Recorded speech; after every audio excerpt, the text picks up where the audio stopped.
Alright. Why my lips look so wet in it? You want some chapstick? I don't think that'll do it. I think it'll do it. Hi everyone, welcome back to my channel. As you can see, I have a very special somebody helping me out with today's video again. Yeah, what's up, y'all? So first I want to thank everyone for tuning in. Thank you. Why you look at me? No, I can't look at you. Yeah. First, I want to thank everyone for tuning in. Thank you guys so much. We've been getting a lot of feedback and comments and just positive feedback on our going on vacation celibate video. And a lot of you have been asking questions. So if you haven't watched that video, I encourage you to watch that one first because this is kind of a follow-up one to that one. So I'll link it here and also below in the description box. So if you haven't watched that video, check that one out first because these questions are based off of that video. Alright, so question number 1. Did you guys kiss during the wait? You want me to answer that or you gonna answer that? It doesn't matter. Yeah, we did kiss, just kisses on the cheek, kisses on the forehead. Or even like lip pecks, but no like tongue kissing. Yeah, and you know, hand kisses, those were good. Just something where I could show some kind of affection where she knew that, yeah, you look good. Yeah, I like you. You my girl, you know, so just had to let her know. Like, the whole kissing thing, like it's important to communicate that. Like if you know kissing is gonna make you want to go further than that, then like don't be afraid to communicate that to your partner. Right.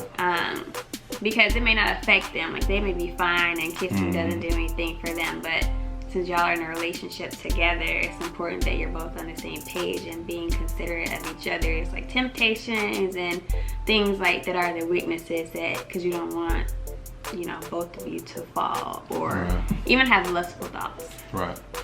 Yeah, you know what will allow you to be tripped up, or you know what is your stumbling block. So I wouldn't, if you knew that, you know, kissing was a problem for you, don't do that. I think I just repeated the same thing you said. Question number 2, can you give us the name of the boundary book? I meant to look this up.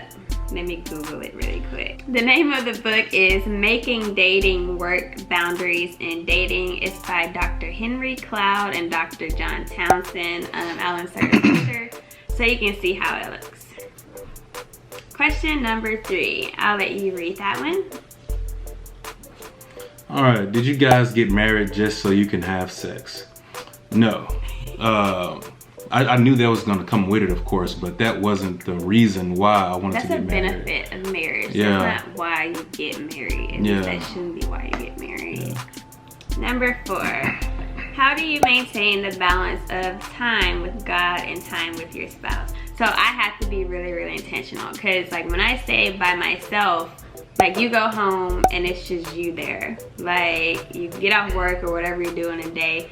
You get home, it's quiet time, nobody's there except you. So you have pretty much the whole evening. Now of course if you're gonna like see your significant other, but they're not there, so they're not there to like distract you or, oh you're here, let's just go cuddle, let's just watch a TV, or because like just it's easier to be more intentional about it than it is like when someone's always there, somebody that you like.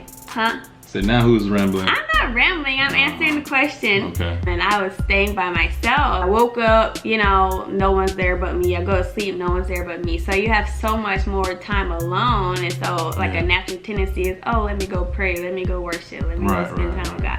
But when you get married and like someone's there, it can be easy to like, oh, you're watching a movie? Well, I'll come and watch it with you because I want to be by you. Even though you weren't even thinking about a movie. Because like he watches movie all the time. Like I've never been a big TV movie person. But now I find myself watching movies because he's watching movies. So I have to think, oh, typically this is my prayer time. So now I have to go pray later on. What? You're making it seem like I'm stopping you from praying. No, you're not. This is a conscious decision that I made. So I'm halting you from praying. You're That's not. bad.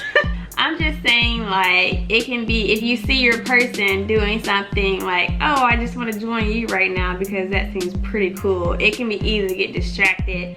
So it's being really intentional. Like, I know I love you, but I love God more, and my relationship with him comes first. And so I think it's just a matter of you have to make time for it. You definitely have to make time for it. It's not just gonna, you know, you have, like you said, you have to be intentional about it. So you're like, okay, I didn't spend time with God today, so let me go read something, or let me listen to some music, let me get into worship, let me just pray to God, let me just be intimate with God, instead of just, you know, like she said, come and watch movies with me or whatever. So whatever your normal routine is, try to keep that. Don't try to get away from it too far, because it will kind of take, you will kind of let that be taken over by whatever or whoever you're with. Don't let life happen and intervene with your special time with God.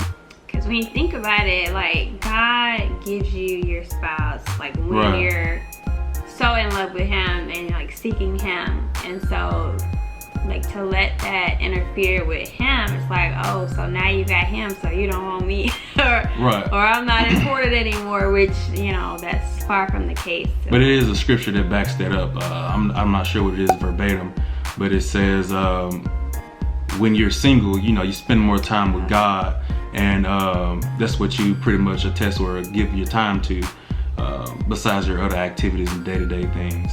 But when you're married, you tend to think more about your spouse, and you tend to think, am I pleasuring, or am I pleasing, or am I giving my wife what she needs, or in her case, am I giving my husband what he needs? I'm pretty sure she'll, you know, show the scripture about it on the screen so that you can know. Was it hard waiting, or it became easy because you both knew you wanted to wait?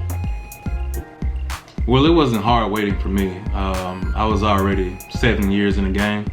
Well, I guess it's bragging about yourself. Well, I'm not as not 7 years in the game, but it was very difficult. I have a lot of things that I could share with you guys, but I'm sure I'll probably do like a separate video. I've had tons of temptation just thrown at me, just back to back, just, it's ridiculous, you know. And over this 7 year span, I really had to be before God. I'm talking lots of services. My church has a lot of services. I would try to make all of them. I was very intentional. If I got off work late, I would make sure that I got there to serve God and to give God my time, because I knew that once I got my wife, I wanted to make sure that I was you know, in the word well, and I was very familiar and intimate with God, so that I won't have to build that up when that time came. I think it's hard when you're doing it for the wrong reason, and like you're really not before God, and you're putting your flesh before God, and you don't have boundaries. I think when you start to like compromise on boundaries, or even like if you're like getting away from your time with God, because like when you're in that space with God, it's like that's all that matters. It's like, I just want to please you. Like that's all that matters. But if you get away from that, then I think that's when it becomes hard, as if you're like living on your flesh and not walking by the Spirit. Right. So I would say it began to get difficult probably about 2 weeks outside of the wedding. Mainly because, you know, the devil's just trying to send me attacks, or my mind would try to go elsewhere saying, man, we were about to get married, you know. But yeah, I wouldn't have been happy with what I had did. I feel like my relationship would have been flawed, my marriage would have been flawed. I just wouldn't have felt good about it, you know. So I'm just thankful, you know, that God kept us through that the whole time. So yeah, it's very doable. If your significant other isn't willing to do that with you, I don't think that would be the way to go. They're not the one God has for you. Right. So if they're constantly saying, hey, what's up, like what you trying to do, or trying to have sex with you, and you're constantly telling them, no, I'm trying to wait to marriage, and they're just eagerly trying to get at you, that's definitely not the person for you. So I would say flee, you know, as the scripture says. How long were you all dating before getting married? So we started dating, what was it, 2016? So we started dating in 2016, and I proposed to her in November of 2017. So almost 2 years, I would say. We started dating in September 2016. So it was like a year and a couple of months. Like a year and a couple of months. A year and 2 months. Are you planning on having children? Yes, we are planning on having children. So direct. Yes, we plan on having children. We want to enjoy each other. Yeah, I definitely want to enjoy my wife.